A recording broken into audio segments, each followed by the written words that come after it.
discuss and analyze beauty, trends, pop culture, and my own shopping habits and consumerism. So if you end up liking this video, I would really appreciate it if you give it a like. Helps me a lot in the wild, wild west of the YouTube algorithm. And if you want to make sure that you catch my next upload, and if you want to see even more from me, I would love if you would subscribe. Totally understand if you're not ready to do that yet. It takes me a while to warm up to new YouTubers as well.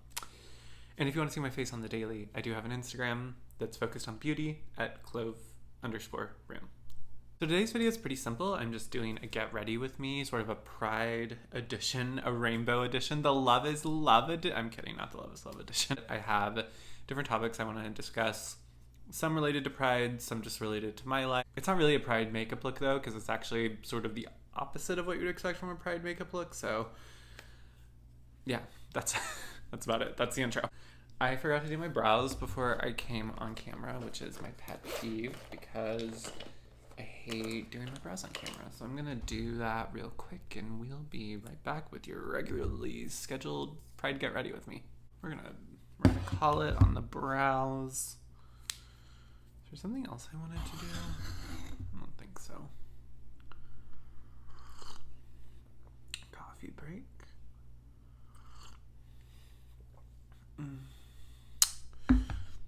Oh, I wanted to put a headband on.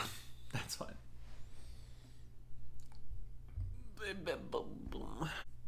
Here's my disgusting headband that I use every morning to hold my little hair back from interfering with the makeups. It was like a gift with purchase from Milk, and now it's just my disgusting foundation stained headband.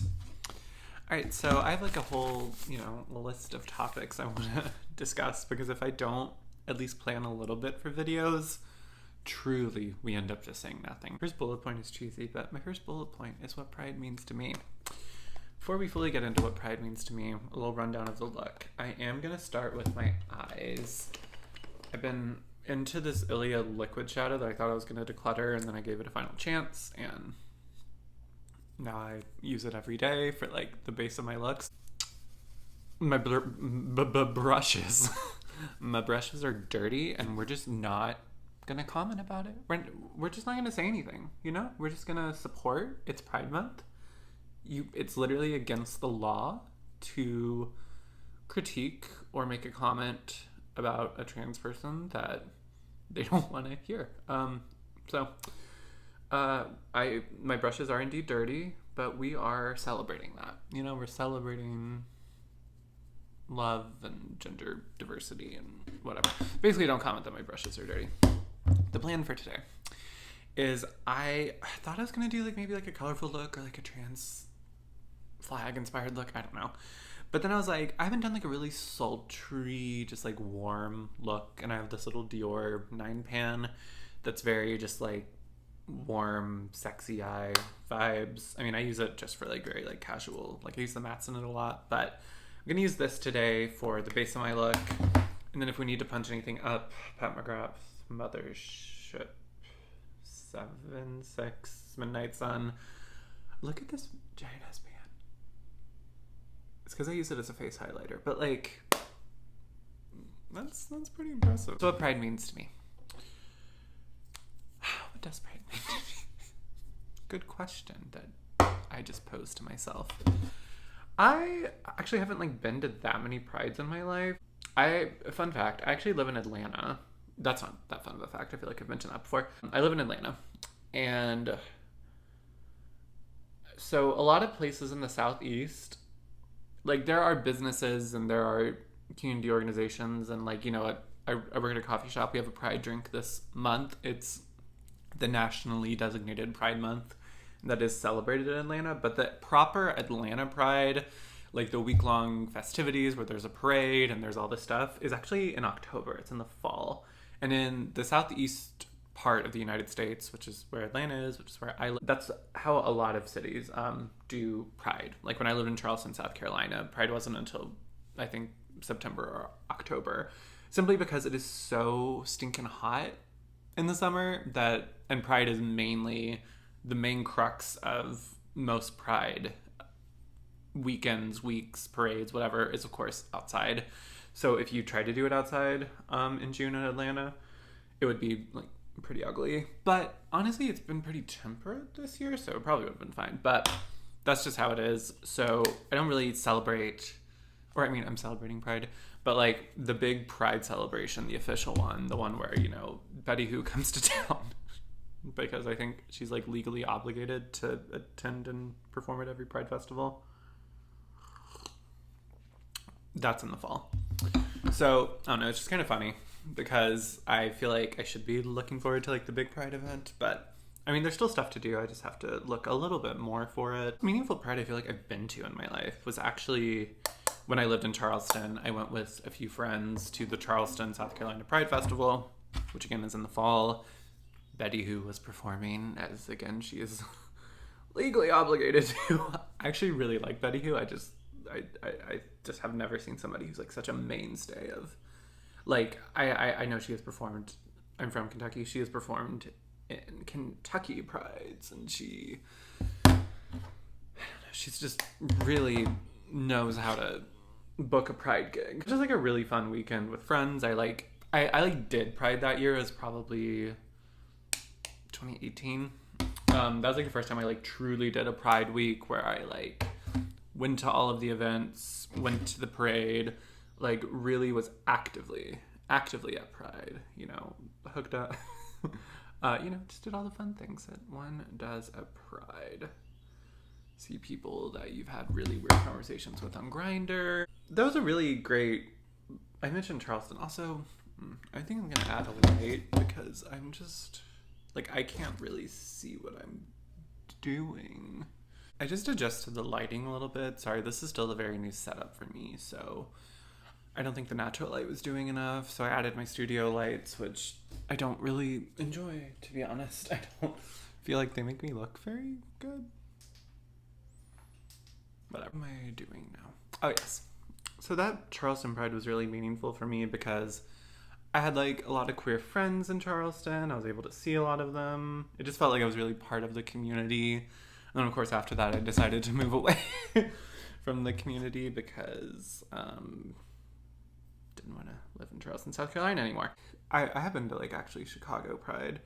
Betty Who was there. Betty Who is always there. I've also been to, God, what is the name of it? It's like, in Chicago, there's like another like street festival that's LGBTQ sort of themed. Oh God, it's gonna kill me. Market Days. I've been to Market Days.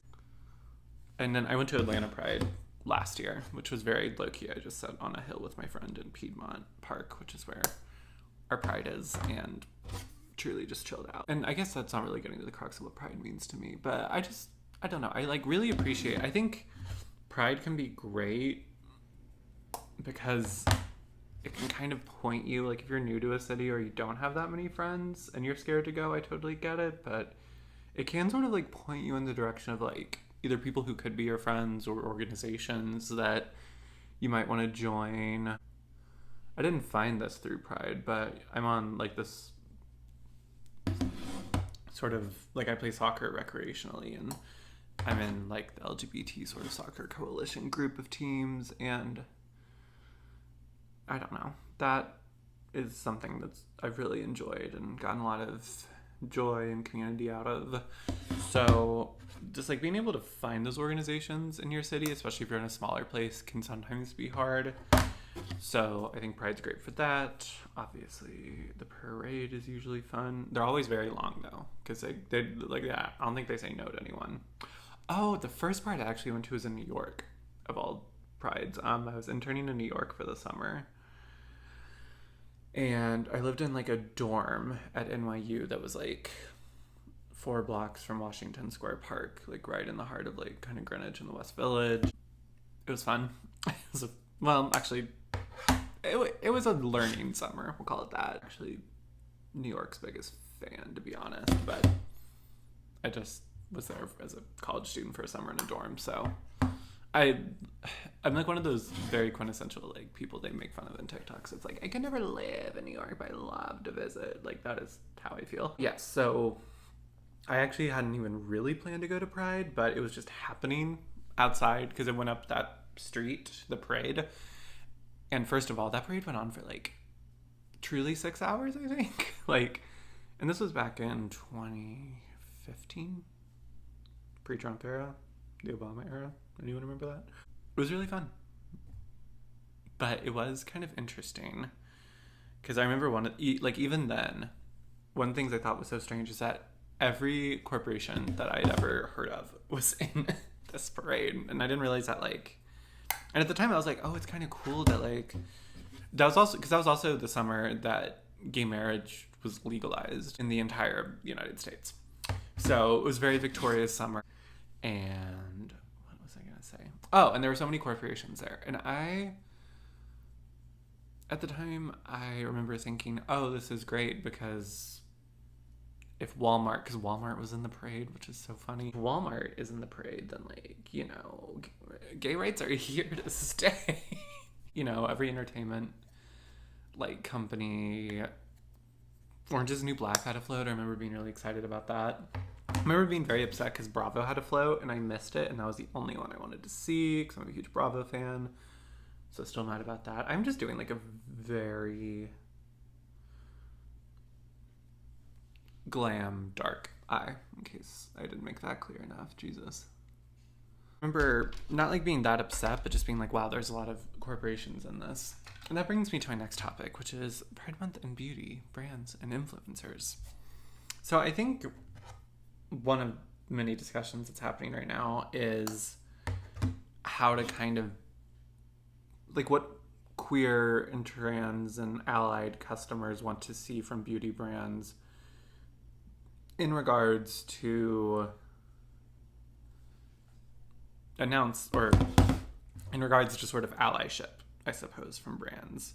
Because there's a lot of, one thing we've noticed this year, I think, which just comes with what's happening with a lot of the anti-trans and just queer legislation happening, is that companies are a lot more reticent to actively and openly support LGBTQ plus people, which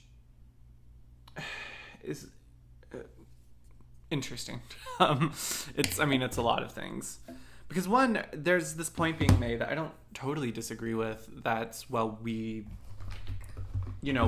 last year when not everybody, but so many more brands, last year released Pride palettes and ugly rainbow palettes that we didn't really want, and they, donated, like, undisclosed amount to the Trevor Project. Like, that was kind of the mood or the move in previous years, which isn't really that messed, because if those brands aren't willing to talk and stand up for LGBTQ plus rights when we, like, need them the most, then, like, I don't need their ugly take on a palette, like a Pride palette or a rainbow palette. Like, I've been good in previous years without having those, and this year I'm especially good with not having people who don't, really support queer people when we need the support, like, extra bad, But it is still a little scary, because the thing is, businesses don't really, how do I say this? Businesses aren't change makers. They aren't the ones who are actively going to change things. Businesses do things if doing it if they project an action or a statement or whatever, if they project it will bring in more money than it would cost them to do it. And that's in a very economic sense. So not just dollars, it takes, like, let's say $20,000 to do a Pride campaign, and we project it'll bring in $30,000. It's not just that, it's also what customers could we potentially lose if we do Pride merchandise, what customers could we gain. And I think in previous years the economic argument was, by having Pride sort of collections or changing your logo, that's a big thing on, for the month of June. A lot of businesses used to change their logos. It's not happening as much this year, which, again, like, I don't really miss that action, but it's just a sign of where we are when businesses don't see the economic gains or don't think there'll be economic gains from actively being like, we support the LGBTQ plus community. So I'm not like crushed by it because that was never that important to me. But it's also like things are bad because the other thing about it is like, even though the businesses aren't change makers in the United States, businesses control a lot of the political landscape. I don't want to say they control elections, but they have undue influence on those things. So it's just scary from the sense of where power operates in the United States, that LGBTQ plus rights are being seen more as a sort of a fringe issue. I don't know. So I'm kind of two minds about it. And I've seen some comments on different posts and such on Instagram and YouTube being like, it's a can't win situation for brands when they want to release Pride merch. And I understand what people are saying. It seems like, I'm going to go on this Pat McGrath special shades on my eyes now, by the way. It seems like, damned if you do, because if you release an ugly, because most Pride palettes, most rainbow palettes are incredibly ugly, that are specifically released for the month of June. The only one I've really seen this month, since there's been so little, is one Catrice released, which is Hall of Fame bad. So ugly. So it's kind of like a damned if you do, we'll make fun of you, but right now a lot of businesses have stopped doing that type of merch, so it's a damned if you don't, because, a lot of people are noticing that a lot more businesses are not changing logos, not releasing corporate Pride merch, and they're like, oh, things are bad. And I understand where people are coming from with that, but I think the crux of the issue here is, and I don't know how to be a perfect ally while being a brand or a business to the LGBTQ plus community. This is just my feelings or thoughts. Would love to hear your respectful feelings or thoughts in the comments as well. But I guess my point would be like, if all you're doing every year is changing your logo, hastily contacting gay, queer, trans creators to make content for you only in June and releasing an ugly Pride palette, ugly just Pride brand, because I've seen Garnier's releasing like a Pride micellar water. If that's what you do and that's what your work with the LGBTQ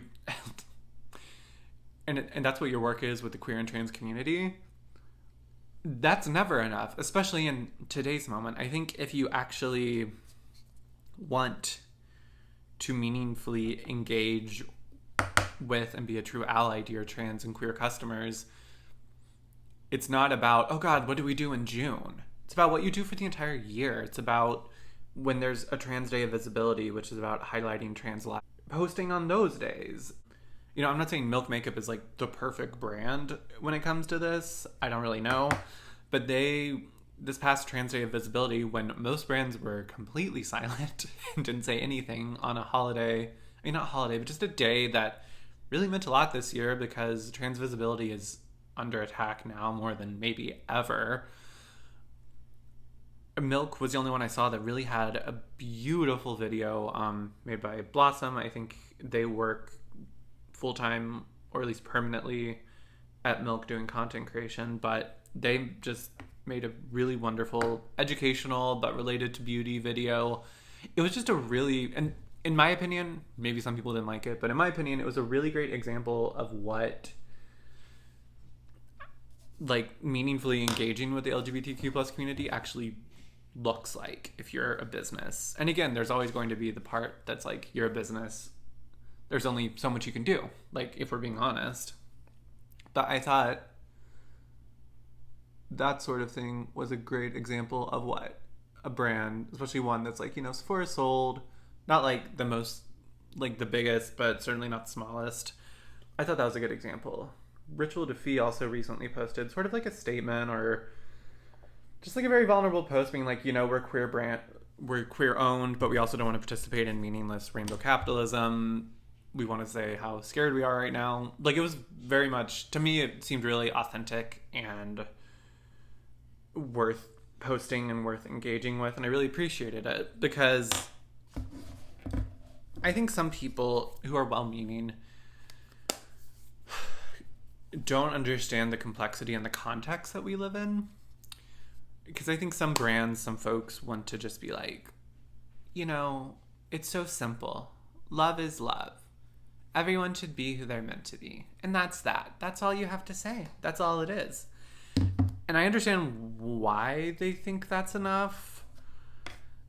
But, and like in their minds, it's like, oh my God, it's so simple. Like if everyone just loved each other, then like everybody would be fine. We just have to accept each other's differences or whatever. And it's like a black and white, very easy issue. But like, not to get too serious, but like that's not the world we live in. Like that's sweet that you think that, and I think those people truly believe, you know, that everyone's equal and we should all just leave each other alone. But that's like not the country we live in. The country we live in is constantly making legislation that could take away my right to healthcare. That's like the best thing that's happened to me in a while. It's actively punishing youth who are already bullied and tormented in school and making their lives 20 times harder. I mean, we are only decades out from a disease that wiped out a generation of queer and trans people, and the federal government did nothing at the height of that disease. Did nothing. So we can't just be like, love is love, it's as easy as that, because it's not as easy as that. Like, if we lived in another world, maybe, but the context and the reality of the world we live in is that this requires active work. Because as we've grown in visibility, as trans people have grown in visibility, the backlash has grown.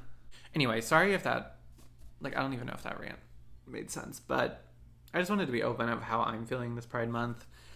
I just think if brands actually want advice and want to know how to be quote-unquote good allies, if all you're planning to do is for June, just don't bother.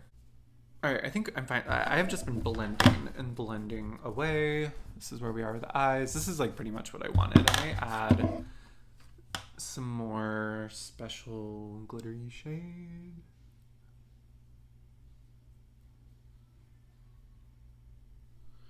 From Mothership, but yeah, this is what I wanted. Just like a very warm toned, sexy eye that will pair nicely with this red lip. Okay. So now we're going to do complexion, and I'm going to talk about where I am with HRT. So I think I just did my 6th week of full taking a testosterone blocker, and I do self-at-home injections, intramuscular injections of estrogen, of estradiol. And I just did my 6th, I think, this morning, which is crazy. It's going well. At the beginning, I had some crazy mood swings that were not fun, but those seem to have leveled off. I do think I am going to do a wing, actually, so I'm not done. LOL. I do think the mood swings have leveled off a little bit, which is great. Because I was really in my feelings for a couple weeks.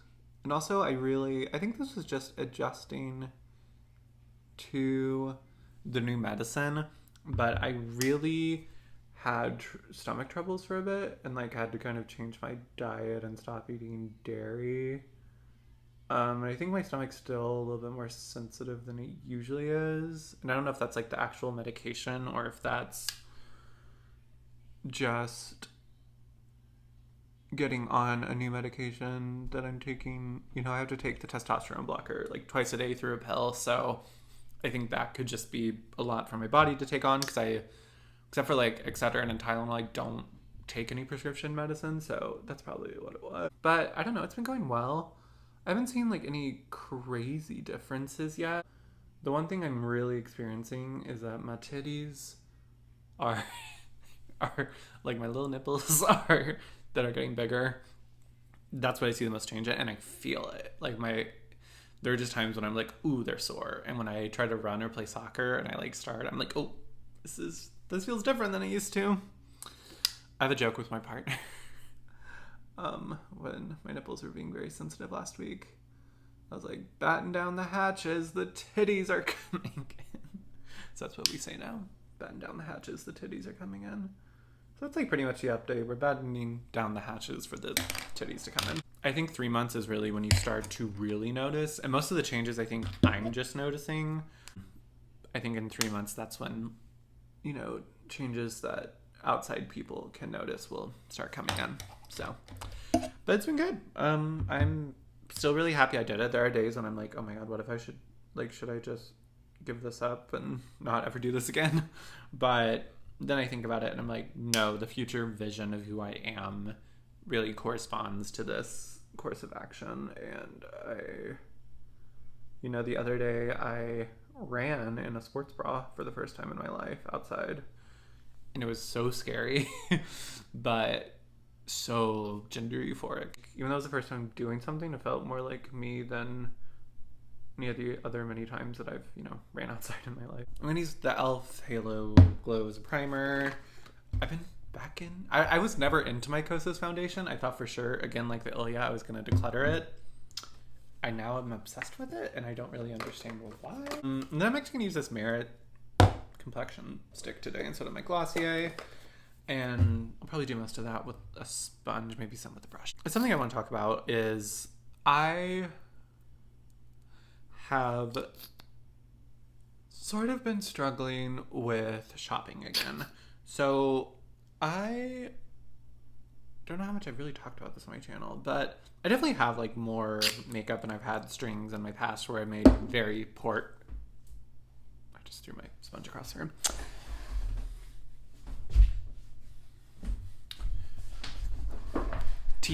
Where I've made poor financial decisions as it came to buying makeup. And part of that was stress, part of that was gender dysphoria that was not being treated or cared for. And makeup was the only thing that made me feel good about myself. And so I wanted to buy everything. And I want to do more of a full, because I still haven't really come to terms with my feelings about this. Because there's a lot of content on YouTube that's anti-consumerist and low buys, no buys, what have you, which is great. I enjoy interacting with that content. I've done no buys. But most of those are usually cis people. And I don't know, there's this reality for me when it came to buying makeup, and right now I'm really dealing with it with clothes, where I don't have skirts from my teen years because I hadn't enabled myself to dress femininely. So I just think a lot of that content is very much like, you already have it, like you don't need it. But a lot of the things that make me feel good about, for fuck's sake, a lot of the things that make me feel good about myself when it comes to style, when it comes to makeup, I actually don't have, I don't have from childhood. I don't have from college. I just started dressing how I wanted to less than a year ago, if we're being honest with ourselves. At the same time, my job doesn't pay that much, and I have a lot of past debt that I need to clear from not just buying too much makeup, but from a couple years ago, a very tough time in my life when things just weren't going well, let's say. So I sometimes get annoyed when I try to watch no buy, low buy content, because the things they're saying, and I'm not like annoyed at the creators, but I'm just like, that doesn't apply to me. Like the strategies they're using, I'm like, I don't have an endless supply of dresses and things that make me feel good about myself, but I also need to stop buying so many things because I need to start saving money. And I'm not even saying like, oh, so I need to buy all this stuff. I don't think I do. I think I need to reframe my mind and think about just buying a bunch of dresses and skirts at the same time that might not fit and blah, blah, blah. Like, that's not going to bring the gender euphoria I think it will. But it's just hard to disentangle what is essential for my happiness and expressing myself and what is overconsumption. And again, that's something I want to dive more into in a future video, because I clearly don't have all my thoughts together about it, but it's just something I wanted to briefly mention because, you know, it is Pride Month and it is just something I've been struggling with a little bit. Okay, we are really blanked out today and I have dog hair in my mouth. I like put on way too much of the Kosas foundation and now I just feel like my skin is like covered and I hate it. I'm actually trying this for the first time. This is just the Natural Finish Wet n Wild spray. I've heard good things and I need a new setting spray and I don't like spending like $30 on one.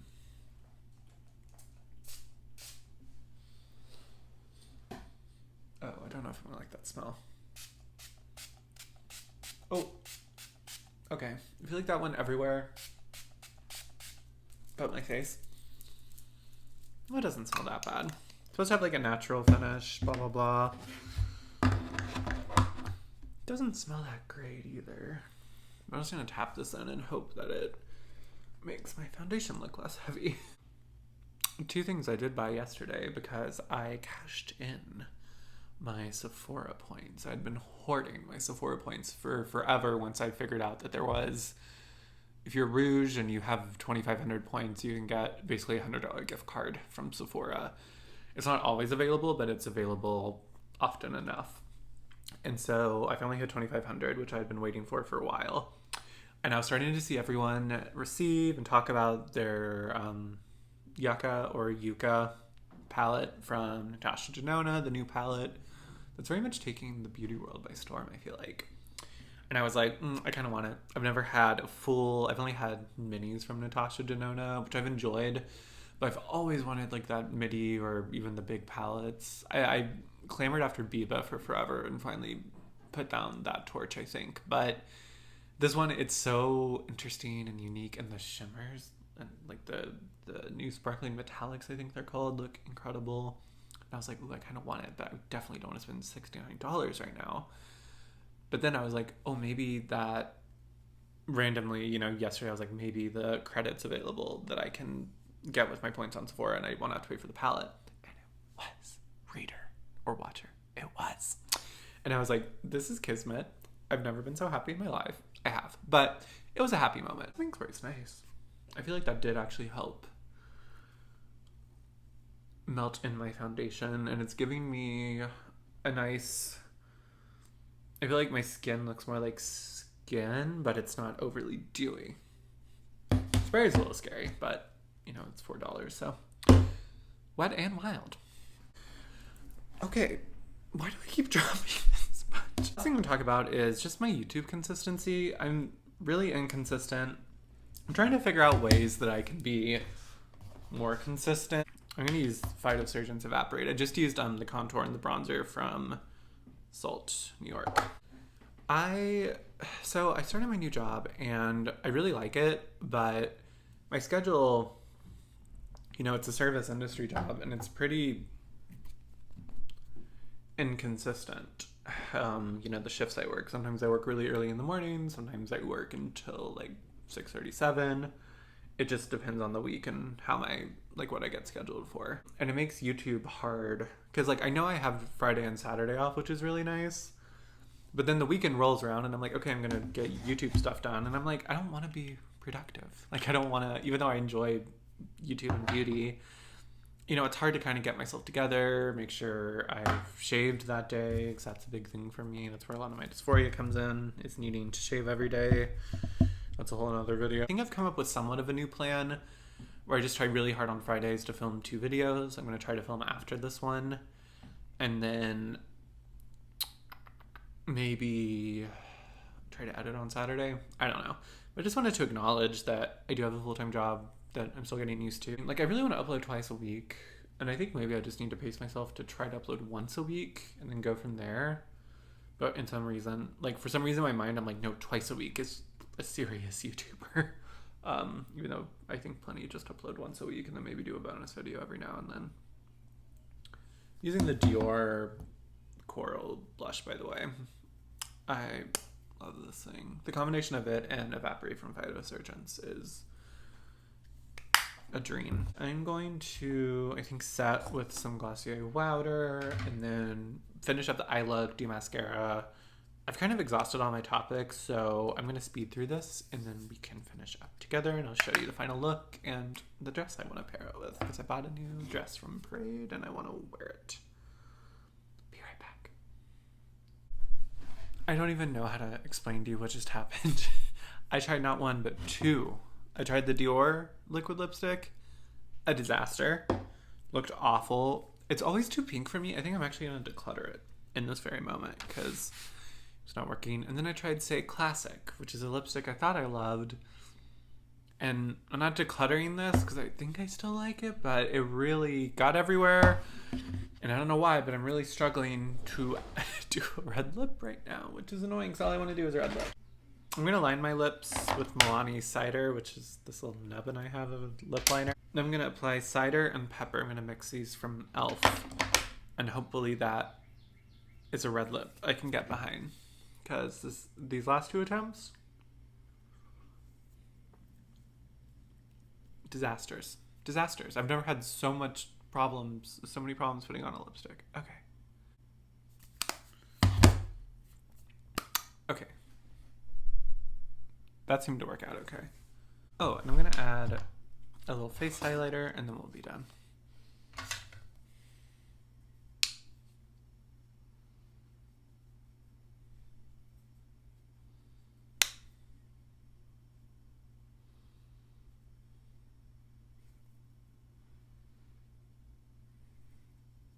So this is the final look. This is pretty much what I was envisioning. Yeah, just really warm, sultry eyes, a little bit of a warm nude cheek, red lips. We got there.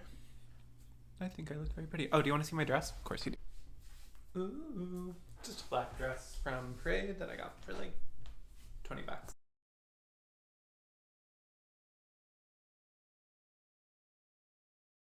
This has been fun sharing thoughts with y'all. I would love to hear if you have any thoughts on my thoughts in the comments. If you enjoyed this video, again, please give it a like. Subscribe. If you've made it this far and you haven't clicked away, I think you should subscribe. I think maybe I'm worth it. I don't know. Maybe I'm not. I am actually. I am worth it. I am worth it. Subscribe. What else? Follow me on Instagram if you want at clove_room.